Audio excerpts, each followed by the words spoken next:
हरियाली पर शनि शनि पानी फिरते देखने का अनुभव सर्वथा नया था। मतलब हरियाली पर धीरे धीरे पानी का सारा अनुभव नया था। वे पहली बार इसका अनुभव ले रहे थे। इसी बीच एक अधेड़ मुस्टंड और गंवार जोर जोर से बोल उठा, इस जब दानापुर डूब रहा था तो पटनिया बाबू लोग उल्ट कर देखने भी नहीं गए। अब बूझो। अब भीड़ में से एक आदमी चिल्लाया कि अब भुगतो। जब दानापुर डूब रहा था तो ये लोग सहायता करने नहीं आए थे, तो अब हम क्यों इनकी मदद करें। मैंने अपने आचार्य कवि मित्र से कहा, पहचान लीजिए, यही है वह आम आदमी जिसकी खोज हर साहित्यिक गोष्ठियों में होती रहती है। उसके वक्तव्य में दानापुर के बदले उत्तर बिहार अथवा कोई भी बाढ़ग्रस्त ग्रामीण क्षेत्र जोड़ दीजिए। शाम के 7:30 बज चुके और आकाशवाणी के पटना केंद्र से स्थानीय समाचार प्रसारित हो रहा था। पान की दुकानों के सामने खड़े लोग चुपचाप उत्कर्ण होकर सुन रहे थे। उत्कर्ण का अर्थ होता है शांत होकर चुपचाप समाचार सुन रहे थे। पानी हमारे स्टूडियो की सीढ़ियों तक पहुंच चुका है और किसी भी क्षण स्टूडियो में प्रवेश कर सकता है। कहते हैं कि अब तो पानी स्टूडियो की सीढ़ियों तक पहुंच चुका है और किसी भी समय वह स्टूडियो में प्रवेश कर सकता है। समाचार दिल दहलाने वाला था। कलेजा धड़क उठा। मित्र के चेहरे पर भी आतंक की कई रेखाएं उभरी, किंतु हम तुरंत ही सहज हो गए, यानी चेहरे पर चेष्टा करके सहजता ले आए, क्योंकि हमारे चारों ओर कहीं कोई परेशान नजर नहीं आ रहा था। तो जब लेखक ये खबर सुने तो उनके अंदर डर का माहौल बन गया, लेकिन वे धीरे धीरे उसे शांत करने लगे, क्योंकि वहाँ के लोग कोई भी उनके चारों ओर परेशान नजर नहीं आ रहे थे। पानी देखकर लौटते हुए लोग आम दिनों की तरह हंस बोल रहे थे, पहले की तरह ही, बल्कि आज तनिक अधिक उत्साहित थे। और आज तो बहुत ही उत्साहित थे। हाँ, दुकानों में थोड़ी हड़बड़ी थी। भीड़ लगी हुई थी। नीचे के सामान ऊपर किए जा रहे थे। रिक्शा, टमटम, ट्रक और टेम्पो पर सामान लादे जा रहे थे। खरीद बिक्री बंद हो चुकी थी। पान वालों की बिक्री अचानक बढ़ गई थी। आसन्न संकट से कोई प्राणी आतंकित नहीं दिख रहा था। आसन्न मतलब सामने सामने खड़ा कोई भी आदमी डर से डरा हुआ नहीं दिख रहा था। पान वाले के आदमकद आईने में उतने लोगों के बीच हमारी ही सूरतें मुहर्रमी नजर आ रही थी। पान वाले के पास जो आईना था, उनके सामने बहुत सारे लोगों के बीच हमारी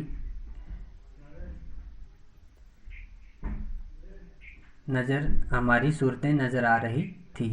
मुझे लगा अब हम यहाँ थोड़ी देर भी ठहरेंगे तो वहाँ खड़े लोग किसी भी क्षण ठठाकर हम पर हंस सकते थे। तो कहने लगे कि अब यहाँ पर थोड़ी सी देर भी रुके तो यहाँ खड़े लोग हम पर ठठाकर थे हंस सकते हैं। जरा इन बुज़दिलों का हुलिया तो देखो, क्योंकि वहाँ ऐसी ही बातें चारों ओर से उछाली जा रही थी। एक बार ही डूब जाए, धनुष कोटि की तरह पटना लापता ना हो जाए कहीं, सब पाप धुल जाएगा। चलो गोल घर के मुंडे पर ताश की गड्डी लेकर बैठ जाएं। बिस्कोमान बिल्डिंग की छत पर क्यों नहीं भाई, यही माकूल मौका है। इनकम टैक्स वालों को ऐन इसी मौके पर काले कारोबारियों के घर पर छापा मारना चाहिए। आसामी बामाल। राजेंद्र नगर चौराहे पर मैगजीन कॉर्नर की आखिरी सीढ़ियों पर पत्र पत्रिकाएं पूर्ववत बिछी हुई थी। राजेंद्र नगर के चौराहे पर पहले की तरह पत्र पत्रिकाएं बिछी हुई थी। सोचा एक सप्ताह की खुराक एक ही साथ ले लूं। क्या क्या ले लूं? तो जब लेखक वहां से गुजर रहे थे तो बाढ़ को देखने के बाद राजेंद्र नगर के चौराहे पर किताबों की दुकान देखी और सोचा कि कुछ किताबें खरीद लेता हूँ जो एक सप्ताह चले, क्योंकि बाढ़ आने वाली है तो समय बिताने के लिए कुछ तो चाहिए। हेडली चेज एक ही सप्ताह में फ्रेंच जर्मन सिखा देने वाली किताबें अथवा योग सिखाने वाली कोई सचित्र किताब। मुझे इस तरह की किताबों को उल्टते पलटते देखकर दुकान का एक नौजवान मालिक कृष्णा पता नहीं क्यों मुस्कुराने लगा। किताबों को छोड़ के हिंदी, बांग्ला और अंग्रेजी सीने पत्रिकाएं लेकर लौटा। तो बाद में वे बांग्ला और विदेशी पत्रिकाएं लेकर लौटे। मित्र से विदा होते हुए कहा, पता नहीं कल हम कितने पानी में रहें। मित्र से कहने लगे कि पता नहीं हम कल कितने पानी में होंगे। बहरहाल जो कम पानी में रहेगा वह ज़्यादा पानी में फंसे मित्र की सुधि लेगा। कहने लगे कि जो ज़्यादा पानी में फंसा हुआ मित्र होगा, कम पानी वाला उसे बचाएगा। फ्लैट में पहुंचा ही था कि जनसंपर्क की गाड़ी भी लाउडस्पीकर से घोषणा करती हुई राजेंद्र नगर पहुंच चुकी थी। हमारे गोलंबर के पास कोई भी आवाज़ चारों बड़े ब्लॉकों की इमारतों से टकराकर मंडराती हुई 4 बार प्रतिध्वनित होती है। सिनेमा अथवा लॉटरी की प्रचार गाड़ी यहाँ पहुँचते ही भाइयों पुकार कर एक क्षण के लिए चुप हो जाती है। पुकार मंडराती हुई प्रतिध्वनित होती है, भाइयों भाइयों भाइयों। एक अलमस्त जवान रिक्शा चालक है जो अक्सर रात के सन्नाटे में सवारी पहुंचाकर लौटते समय इस गोलंबर के पास अलाप उठता है, सुन मेरे बंधु रे ए ना, सुन मोरे मितवा वाह वाह या। इस गाने का अलाप उठता है। गोलंबर के पास जनसंपर्क की गाड़ी से ऐलान किया जाने लगा, भाइयों मेरी ऐसी संभावना है कि बाढ़ का पानी रात्रि के करीब 12 बजे तक लोहानीपुर, कंकड़बाग और राजेंद्र नगर में घुस जाए। और कहने लगे कि पानी रात के 12 बजे कंकड़बाग, राजेंद्र नगर इत्यादि में आ जाएगा, अतः आप लोग सावधान हो जाएं। प्रतिध्वनि सावधान हो जाएं, सावधान हो जाएं। और लाउड स्पीकर में जो प्रतिध्वनि थी वो ऐसा कह रहे थे। मैंने गृह स्वामिनी से पूछा, गैस का क्या हाल है? तो लेखक ने पत्नी से पूछा कि गैस कितनी है? बस उसी का डर है, अब तो ख़त्म होने वाला है। कि बस इसी का डर था, अब तो वो ख़त्म होने वाला है। असल में सिलेंडर में मीटर वूटर की तरह कोई चीज़ नहीं होने से कुछ पता नहीं चलता, लेकिन अंदाज है कि 1 या 2 दिन कोयला है, स्टोव है, मगर किरासन एक ही बोतल फ़िलहाल बहुत है। बाढ़ का भी यही हाल है, मीटर वूटर की तरह कोई चीज़ नहीं होने से पता नहीं चलता कि कब आ धमके। मैंने कहा। तो लेकर कहते हैं, चलो 1-2 दिन के लिए कोयला भी है, स्टोव भी है, और कहते हैं कि सिलेंडर में मीटर नाम की कोई चीज़ तो होती नहीं जिससे पता चल सके कि गैस कितनी बची है। और वे बाढ़ के बारे में भी यही कहने लगे कि उसका भी कोई मीटर नहीं होता है, पता नहीं कब आ जाए। सारे राजेंद्र नगर में सावधान सावधान ध्वनि कुछ देर गूंजती रही। पूरे राजेंद्र नगर में सावधान सावधान ऐसी ध्वनि गूंज रही थी। ब्लॉक के नीचे की दुकानों में सामान हटाए जाने लगे। मेरे फ्लैट के नीचे के दुकानदार ने पता नहीं क्यों इतना कागज इकट्ठा कर रखा था, एक अलाव लगाकर सुलगा दिया। अलाव का मतलब होता है आग लगाकर उनको जला दिया, और हमारा कमरा धुएं से भर गया। उनका कमरा भी धुएं से भर गया। सारा शहर जगा हुआ है। पश्चिम की ओर कान लगाकर सुनने की चेष्टा करता हूँ। हाँ, पीर मुहानी या सालिमपुरा, अहरा अथवा जनक किशोर, नवल किशोर रोड की ओर से कुछ हलचल की आवाज़ आ रही है। लगता है 1-1:30 बजे रात तक पानी राजेंद्र नगर पहुँचेगा। तो लोगों की हलचल में सुनाई दे रहा था कि पश्चिम दिशा की ओर से सुना है कि पानी 1-1:30 बजे तक पहुँच जाएगा। सोने की कोशिश करता हूँ लेकिन नींद आएगी भी नहीं। काम्पोज की टिकियाँ अभी नहीं। कुछ लिखूँ किंतु क्या लिखूँ? कविता, शीर्षक बाढ़ आकुल प्रतीक्षा। धत। तो सोने की कोशिश कर रहा था तो उसे नींद भी नहीं आ रही थी। लिखने की कोशिश कर रहा था तो वो सोच रहा था कि लिखूँ क्या, कविता लिखूँ, शीर्षक बाढ़ आकुल प्रतीक्षा, और पानी के आने की प्रतीक्षा कर रहे थे। नींद नहीं, स्मृति आने लगी। उनको नींद नहीं आ रही थी। एक एक कर चलचित्र के बेतरतीब दृश्यों की तरह उन्हें नींद नहीं आ रही थी। वे जब कुछ लिखना चाह रहे थे, परंतु ऐसी परिस्थिति में वो कुछ भी लिख नहीं पा रहे थे। मतलब उन्हें नींद भी नहीं आ रही थी और सपने भी भयंकर होते जा रहे थे। तब वे एक कहानी सुनाने लगे। जब 1947 मनिहारी के इलाकों में गुरुजी के साथ गंगा मैया की बाढ़ से पीड़ित क्षेत्र में हम नाव पार कर रहे हैं, नाव पर जा रहे हैं, चारों ओर पानी ही पानी, एक द्वीप जैसा बालूचर दिखाई पड़ा। अब वो कहानी बता रहा है तो नाव पर जा रहे हैं, तो नाव पर जाते जाते उन्हें बहुत दूर बालूचर दिखाई दिया और हमने कहा वहाँ चलकर चहलकदमी करके टांगे सीधी कर लेते हैं, कि वहाँ जाकर थोड़ी टांगे सीधी कर लेते हैं। भादुड़ी जी कहते हैं,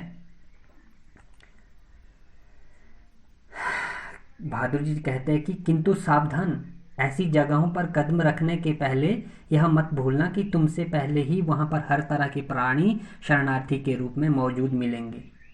कि मत भूलना वहां पर पांव रखने से पहले कि आपसे पहले वहां पर कुछ शरणार्थी मौजूद है। और सचमुच चींटी चींटे से लेकर सांप बिच्छू और लोमड़ी सियार तक यहाँ पनाह ले रहे थे। बहादुर जी की हिदायत भी थी, हर नाव पर पका ही घाव।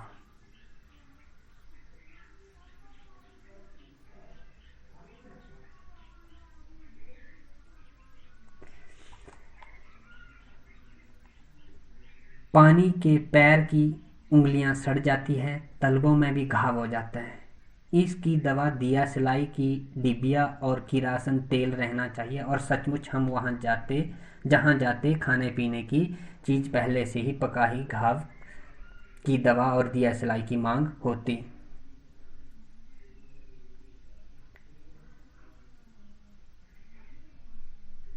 जैसे लेखक अब उनको कहानी बता रहे थे कि जब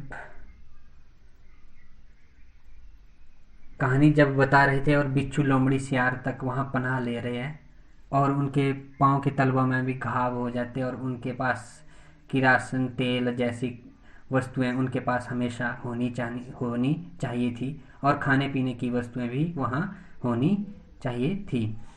1949 उस बार महानंदा की बाढ़ से घिरे वापसी थाना के एक गांव में हम पहुंचे। हमारी नाव पर रिलीफ के डॉक्टर साहब थे। अब जब 1949 में महानंदा बाढ़ से घिरे हुए वापस थाना के एक गांव में पहुंचे तो वहां पर उनकी नाव पर एक रिलीफ के डॉक्टर थे। गांव में कई बीमार को नाव पर चढ़ाकर कैंप में ले जाना था। एक बीमार नौजवान के साथ उसका कुत्ता भी कुई कुई करता हुआ नाव पर चढ़ आया। डॉक्टर साहब कुत्ते को देखकर भीषण भयभीत हो गए और चिल्लाने लगे, आह रे, कुकुर नहीं, कुकुर नहीं। और जब वो कुत्ता भी उनके साथ नाव पर चढ़ा तो डॉक्टर डर गए और कहने लगे, कुकुर नहीं, कुकुर नहीं, मतलब कुत्ता नहीं, कुत्ता नहीं, कुकुर को भगाओ, कुत्ते को भगाओ, कुकुर होता है कुत्ता। तो बीमार नौजवान छप से पानी में उतर गया। हमार कुकुर नहीं जाएगा तो हम हूँ नहीं जाएगा। तो कहने लगे, अगर हमारा कुत्ता नहीं जाएगा तो हम भी नहीं जाएंगे। फिर कुत्ता भी छपाक पानी में गिरा। हमारा आदमी नहीं जाएगा तो हम हूँ नहीं जाएगा। फरमान नदी की बाढ़ में डूबे हुए एक मुसहरों की बस्ती में हम राहत बांटने गए। हम वहाँ पर खाने पीने की वस्तुएं बांटने गए। खबर मिली थी कि कई दिनों से मछली और चूहों को झुलसा कर खा रहे हैं। खबर मिली थी कि वहाँ पर लोग मछली और चूहों को भूनकर खा रहे थे, किसी तरह जी रहे हैं। किंतु टोले के पास जब हम पहुंचे तो ढोलक और मंजीरा की आवाज़ सुनाई पड़ी। जाकर देखा, एक ऊंची जगह मचान बनाकर स्टेज की तरह बनाया गया। बलवाही नाच हो रहा था। लाल साड़ी पहनकर काला कलूटा नटुआ दुल्हन का हाव भाव दिखला रहा था। यानी वह धानी है, घरनी धानी पर घर छोड़कर मायके जा रही है और उसका घरवाला पुरुष उसको मनाकर राह से लौटाने गया।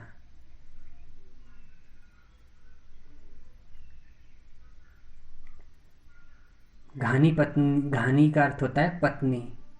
अब तो लेखक कहते कि उन्हें खाने पीने की चीज जितनी हंसी उनके मुख पर खाने पीने की चीजें देखकर नहीं कर पाए, उतनी हंसी वे उस नाच गाने को देखकर मिली। लेखक कहते हैं कि जब भी वे नाच गाना लेखक कहते हैं कि पति अपनी पत्नी को मायके छोड़कर जो भागी जा रही थी उसको मना रहा था। उसका घर वाला पुरुष जो उनको मना रहा था। इस पद के साथ ही ढोलक पर द्रुत ताल बजने लगा। धगिड़ गिड़ चकैके चक धुम चकैके चक धुम चक धुम चक धुम, इस तरह से ध्वनि आ रही थी। कीचड़ पानी में लथपथ भूखे प्यासे नर नारियों के झुंड में मुक्त खिलखिलाहट लहरें लेने लगती है। हम रिलीफ बांटकर भी ऐसी हंसी उन्हें ना दे सकेंगे क्या। और जैसे भूखे प्यासों को जब हम खाना देकर उतनी हंसी उनको नहीं दे पाए थे जितनी हंसी वो उन नाच गानों से उनको मिली थी। शास्त्री जी आप कहाँ हैं? बलवाही नाच की बात उठते ही मुझे अपने परम मित्र भोला शास्त्री की याद हमेशा क्यों आ जाती है। और लेखक कहते हैं कि जब हम ये नाच गाना देखते हैं तो हमें अपने मित्र शास्त्री भोला की याद आती है। यह एक बार 1937 में सिमरवनी शंकरपुर में बाढ़ के समय नाव को लेकर लड़ाई हो गई थी। मैं उस समय बालचर का अर्थ बालचर मतलब बॉय स्काउट था। जो गांव के लोग नाव के अभाव में केले के पौधे का भेला बनाकर किसी तरह काम चला रहे थे। और नाव के ना होने से वे केले के पौधे का भेला बनाकर काम चला रहे थे। वहीं जमींदार के लड़के नाव पर हारमोनियम तबला के साथ झिंझिर जल विहार करने निकले थे और गांव के नौजवानों ने मिलकर उनकी नाव छीन ली थी। थोड़ी मारपीट भी हुई थी और वहां पर गांव के लोग केले के पौधे से काम चला रहे थे और नाव बनाने का काम भी कर रहे थे। वहीं जमींदार के लोग भी हारमोनियम तबला बजाकर जल में पानी में घूम रहे थे। और 1967 में जब पुनपुन का पानी राजेंद्र नगर में घुस आया था, एक नाव पर कुछ सजे धजे युवक और युवतियों की टोली किसी फिल्म में देखे हुए कश्मीर का आनंद घर बैठे लेने के लिए निकली थी। नाव पर स्टोव जल रहा था, केतली चढ़ी हुई थी, बिस्कुट के डिब्बे खुले हुए थे। एक लड़की प्याली में चम्मच डालकर एक अनोखी अदा से नेस्कैफे के पाउडर को मथ रही थी, एस्प्रेसो बना रही थी शायद। दूसरी लड़की बहुत मनोयोग से कोई सचित्र और रंगीन पत्रिका पढ़ रही थी। एक युवक दोनों पांव को फैलाकर बांस की लग्गी से नाव खे रहा था। खे का मतलब होता है चला रहा था। दूसरा युवक पत्रिका पढ़ने वाली लड़की के सामने अपने घुटने पर कोहनी टेक कर कोई मनमोहक डायलॉग बोल रहा था। पूरे वॉल्यूम में बजते हुए ट्रांजिस्टर पर गाना आ रहा था, हवा में उड़ता जाए मोरा लाल दुपट्टा मलमल का हो जी हो जी। उस समय मनमोहक डायलॉग कोई पूरी वॉल्यूम में बोल रहा था और गाना भी बज रहा था। हमारे ब्लॉक के पास गोलंबर में नाव पहुंची थी। अचानक चारों ब्लॉक की छतों पर खड़े लड़कों ने एक ही साथ किलकारियां, सीटियां, फब्तियों की वर्षा कर दी और इस गोलंबर में किसी भी आवाज़ की प्रतिध्वनि मंडरा कर गूंजती है। सो सब मिलाकर स्वयं ही जो ध्वनि संयोजन हुआ उसे बड़े से बड़े गुणी संगीत निर्देशक बहुत कोशिश के बावजूद नहीं कर पाते। और उस समय जो संगीत की जो आवाज़ निकल रही थी वैसी आवाज़ कोई संगीतज्ञ भी नहीं निकाल पाता था। उन फुहड़ युवकों की सारी एग्जिबिशनिज्म तुरंत छू मंत्र हो गए और युवतियों के रंग लाल लाल होंठ और गाल काले पड़ गए। नाभ पर अकेला ट्रांजिस्टर था जो पूरे दम के साथ मुखर था। नैया तोरी मंझधार होशियार होशियार। ट्रांजिस्टर अकेला क्या बोला? नैया तोरी मंझधार होशियार होशियार, काहो राम सिंगार पनिया आ रहलो है, ना आ रहलो है। जैसे लेखक ने कहानी बताई, युवक युवतियां कश्मीर में जीने के उस चलचित्र को कोशिश कर रहे थे और अकेला ट्रांजिस्टर नाव में बैठा हुआ ऐसे नैया होशियार मंझधार कह रहा था, 2:30 बज गए मगर पानी अब तक नहीं आया, लगता है कहीं अटक गया, अथवा जहां तक आना था आकर रुक गया, अथवा तटबंध पर लड़ते हुए इंजीनियरों की जीत होगी शायद, या कोई दैवी चमत्कार हो गया। अब तो कह रहे थे कि 2:30 बज चुके हैं, पानी नहीं आ रहा है, ये तो बहुत ही चमत्कार हो गया। तो कह रहे थे कि या तो इंजीनियरों की जीत होगी शायद, उन्होंने, या तो कोई दैवीय चमत्कार हो गया, नहीं तो पानी कहीं भी जाएगा तो किधर से जाएगा, रास्ता तो इधर से ही है। चारों ब्लॉकों के प्राय सभी फ्लैटों की रोशनी जल रही है, बुझ रही है, सभी जगे हुए हैं। तो फ्लैट में जगे हुए लोग कोई रोशनी बुझा रहा है, जला रहा है। कुत्ते रह रह कर सामूहिक रुदन कर रहे हैं, कुत्ते भी जोर जोर से चिल्ला रहे हैं और उन्हें राम सिंगार की मंडली डांट कर चुप करा देती है, चुप चुप। और जब कुत्ते जोर जोर से भौंक रहे होते तो उनके राम सिंगार की जो मंडली होती है, टोली जो होती है, वो एक समूह जो होता है उन्हें चुप करवाता है। मुझे अचानक अपने मित्रों व स्वजनों की याद आई जो कल से ही Pataliputra colony Shri Krishnapuri Boring Road के अथाह जल में घिरे हैं। जितेंद्र जी, विनीता जी, बाबू भैया, इंदिरा जी, पता नहीं कैसे हैं। तो उसे अपने मित्र की याद आने लगी जिनका नाम जितेंद्र, विनीता, बाबू, इंदिरा इत्यादि था, और सोचने लगे कि किस हाल में है वे। शाम को एक बार पड़ोस में जाकर टेलीफोन करने के लिए चोंगा उठाया। अब उन्होंने टेलीफोन करने के लिए जो चोंगा उठाया, बहुत देर तक कई नंबर डायल करता रहा। उधर सन्नाटा था एकदम, उधर तो सन्नाटा था, कोई शब्द नहीं, टूंग फूंग कुछ भी नहीं, कुछ भी नहीं। बिस्तर पर करवट लेते हुए फिर एक बार मन में हुआ कुछ लिखना चाहिए, लेकिन क्या लिखना चाहिए। और मन में उनके ख्याल आए कि कुछ लिखना चाहिए, परंतु लिखना क्या चाहिए, कुछ भी लिखना संभव नहीं।